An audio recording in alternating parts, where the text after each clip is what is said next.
Hi everybody, and welcome back to Shotla Family Firewood. That's a wrap on our first season of heating with the Johnson wood boiler. Um, Again, I picked this thing up used.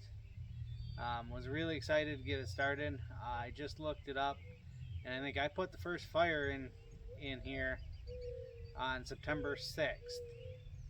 I burned for like a week, and then we had a stretch of nice weather, and I think I started burning full time, ongoing, like the 25th, around the 25th of September, and burned straight through until yesterday, uh, be May 4th.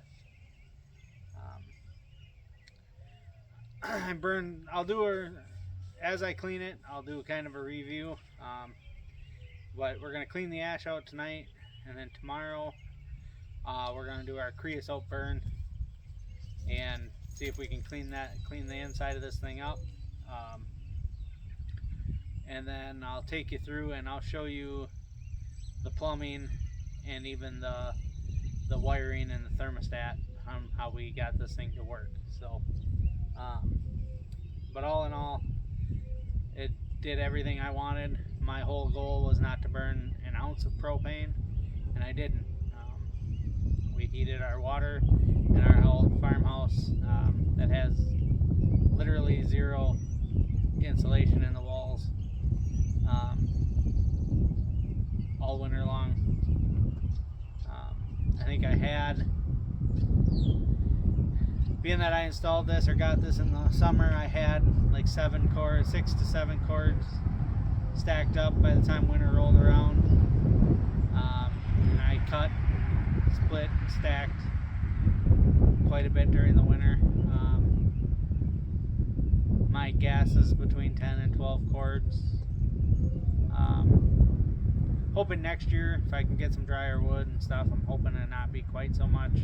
I also have some things I can do inside that would help that. But all in all, I did everything I wanted it to do, and then some. So my wife took a shower this morning and already immediately realized that the wood stove wasn't heating the water. So we'll miss that this summer, but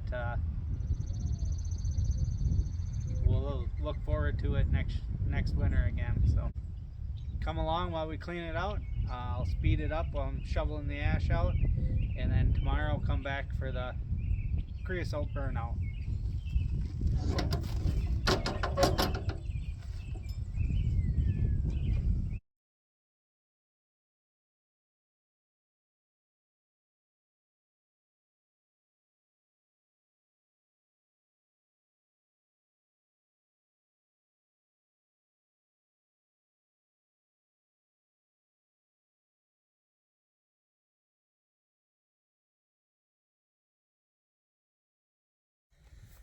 Well, that's enough for tonight. There's definitely some ash left in the bottom of that, but I'll vacuum that out. I know it's pretty dark in there right now, so. But I said tomorrow we're gonna start a real hot cardboard, real hot cardboard fire in there tomorrow, and try and get some of this stuff scraped off the walls. It's definitely off that back.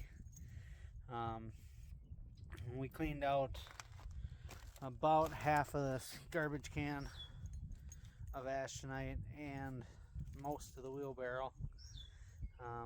So quite a bit of ash on that final clean out, but it has been a month and a half or better too. So also tomorrow we're gonna test the water if I can and get it cleaned out, and then cap that chimney, and hopefully she'll be ready for next winter. So we'll come back tomorrow. It's morning out here. The next morning, after I cleaned the ash out last night and stuff, since I left you, I did scrape the chimney this morning before I do this, and I stuffed her full of cardboard. And we're gonna try and do a creosote burn here. Never done it before, so not 1,000% sure what the best way to do it is. But basically what I've learned is just a good hot fire and kind of go. Just let it rip for a while. Looks like our water temp gauge is down near 100. So for those of you that don't know, this stove, the reason that gauge is melted is because this stove was in a fire. Wood pile right next to the boiler started on fire. This is before I had it, but that's the discoloration on the outside and melted that gauge a little bit, but the gauge still works just fine. So, all right, I'll set you up on the tripod and we'll get this lit and see if we can get a good hot fire in there. Turn the power back on to the stove, which means the water is circulating again. I did that because I want to be able to turn the blower on. Got this closed up.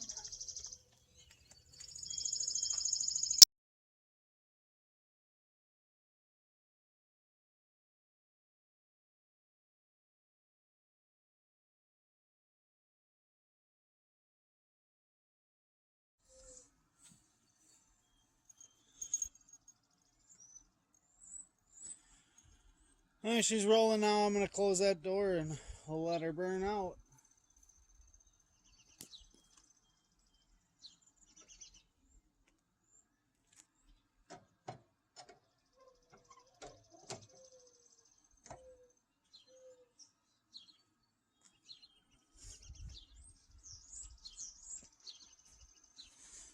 In the meantime, we'll talk about it. It's really smoking. Anyway, reminder that I did this Johnson wood stove does have 2 blower motors. That one that goes in the bottom channel and then the one in the door. I saw a lot of, well, I shouldn't say a lot. I saw some comments on a forum or something that said to unhook the door one. And so I did that. The wiring is still there, but it's unhooked in the control box and the junction box there. And that was a great thing. Inside of the stove was much cleaner after doing that. And much more flaky. So it was getting hotter in its time it was burning. It was getting much hotter inside, keeping it cleaner. Tremendous results, I thought, with that. So if you have a Johnson wood stove, I would also recommend to unhook that blower motor in the door. This year I'm actually going to take that blower motor off and just cover it so that it doesn't even have any air coming in there. But I unwired it in the middle of winter, so I didn't do that. Then moving on from there, this side of the wood boiler looks pretty good. Coming to the back, that's where this thing, some of the insulation obviously had to be replaced when the fire happened. The guy I bought it from was still using it. His PEX lines melted, so he had to redo those. But had a good pump. All new wiring, obviously. And basically, power switch right there. Pump down here.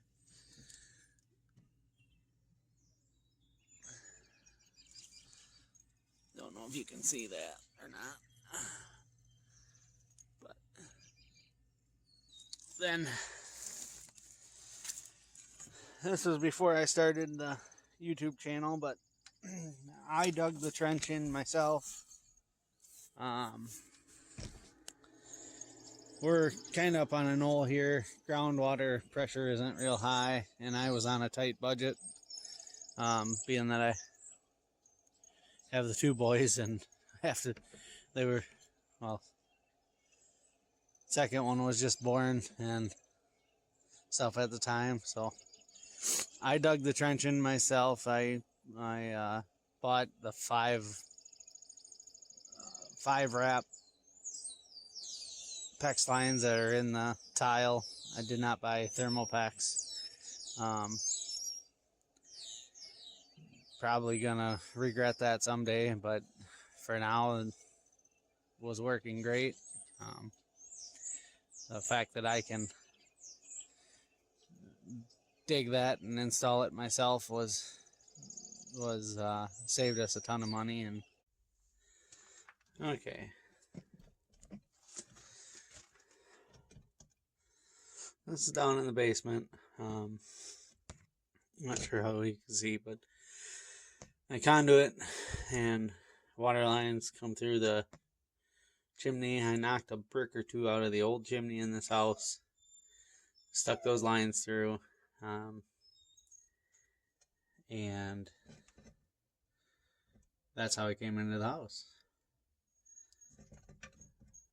And then I spray foamed inside and outside around the end of that conduit to hopefully seal any water off and stuff. So then we come in, we actually go across. Infeed comes up, goes across to the hot water heater.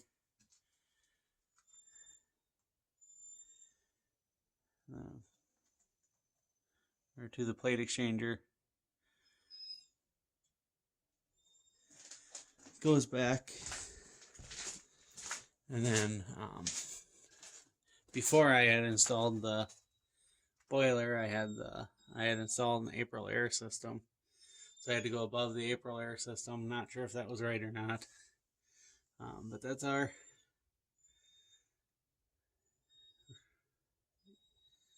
exchanger in the ductwork, and then back out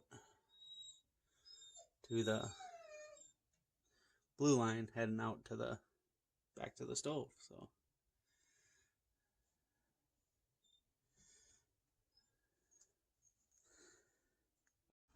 alright, it's been, I don't know, 10-15 minutes on this. Looks like our water temp is up near 125 now. Let's take a peek in here quick and see how the burn is going.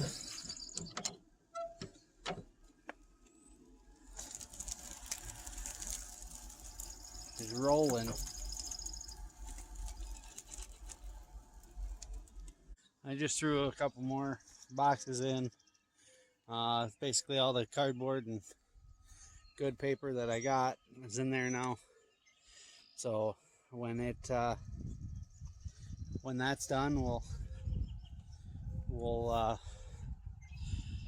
that kind of calms down, we'll scrape it off and clean out the ash again, and then I'll test the water, hopefully.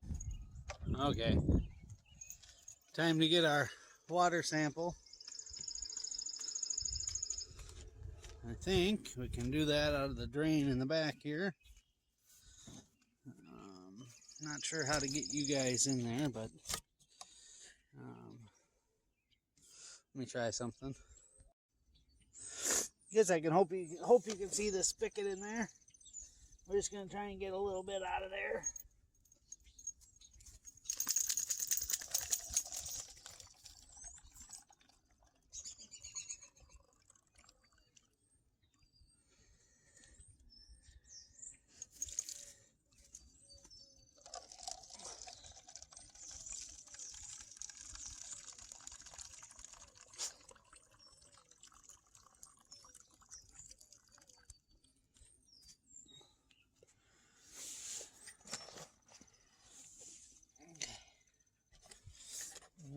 Alright, there we got our water sample. When I filled that up, I did put some treatment in, so anyway, we're gonna go in here. I have my test kit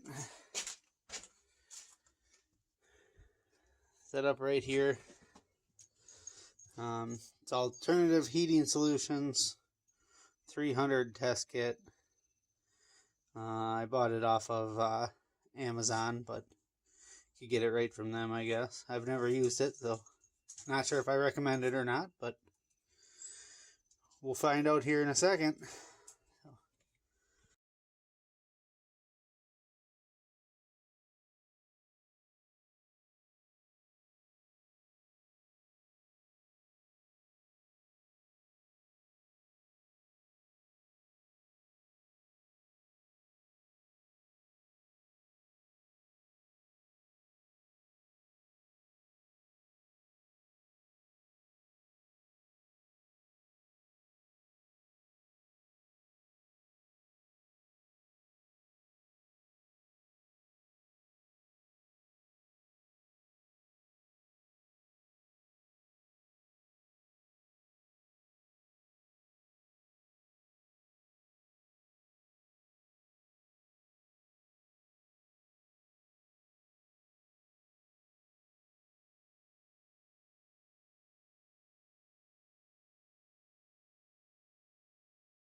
So I'm going to say 9 drops it took.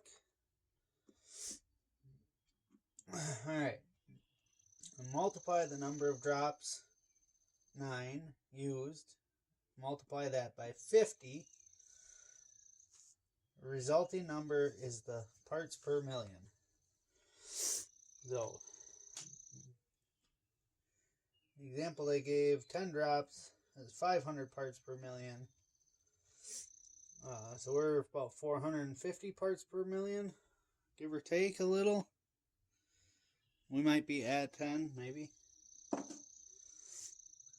Let's see if we do one more drop, what happens. Oops, I dropped it out. So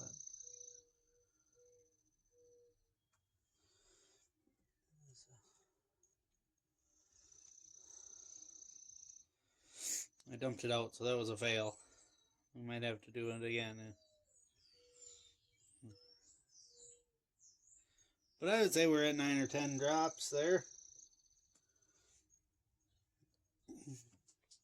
So I'm convinced we're in the 500 parts per million range. I'm not 100% sure if that's where I want to be or not, but we'll look that up here in a second. But I think we still got some purple color in there even, so safe to say we're there.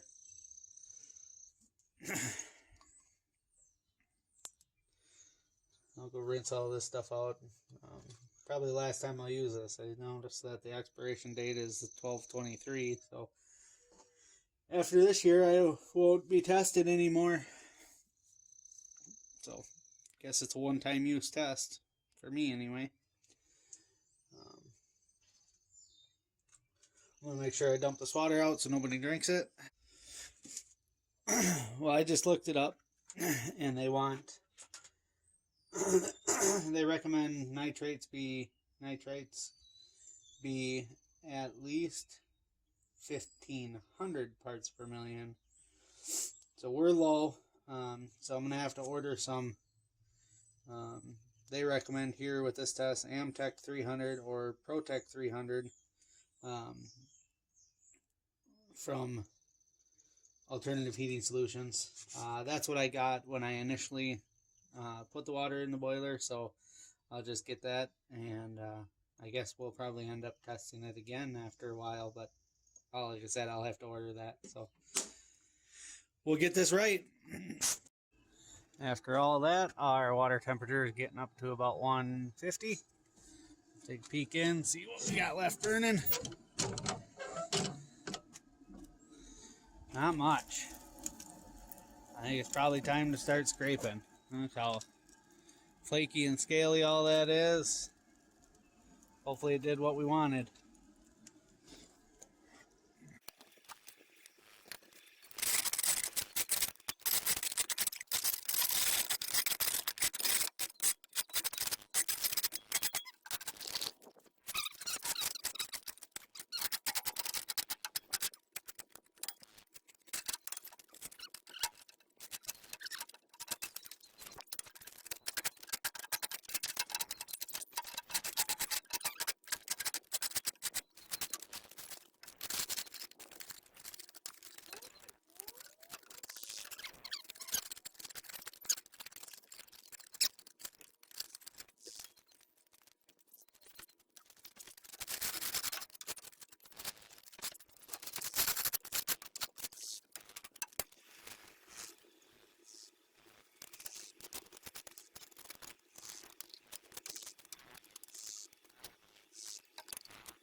Well, I think that's looking pretty good.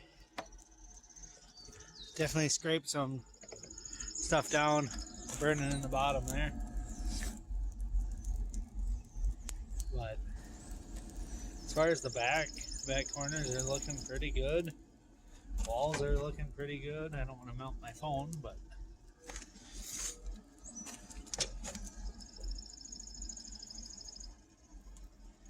we might have to do a little bit of wire wheeling, but that is looking pretty good in my opinion. As good as when I got it anyway, I think. So we'll let that stuff burn up, and before this video is over, I think I'm gonna try and show you the thermostat and how we wired that in. Do a full review, full overview of it.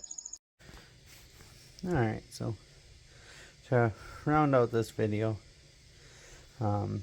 this is the thermostat setup I have. When I put the wood boiler in, originally had just this thermostat, and it was only a 2-wire. Just called for heat and ran the fan. Couldn't run the fan by itself, just so what I ended up having to do was I had to run 5-wire thermostat wire down to the furnace and put new controls in, and then have all of them in here. And then what I did was the green wire is the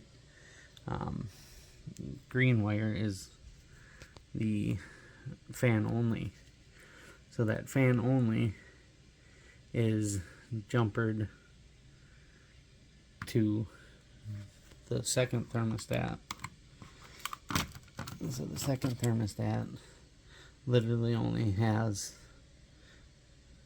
red, and then this is a spliced wire, but this is supposed to be green to run fan only on the second thermostat. So then the bottom thermostat is the one fan only. This is the one we set at like 71, and then the upper thermostat is the one for the propane gas furnace. So that's how we have it set up. Hopefully that helps somebody. That was probably the hardest part of my install, was figuring that out. So yeah, typically gas furnace, this one was set at like 65. Wood stove, this was set at 70, 71 all winter. So anyways, thanks for watching. We'll see you on the next one.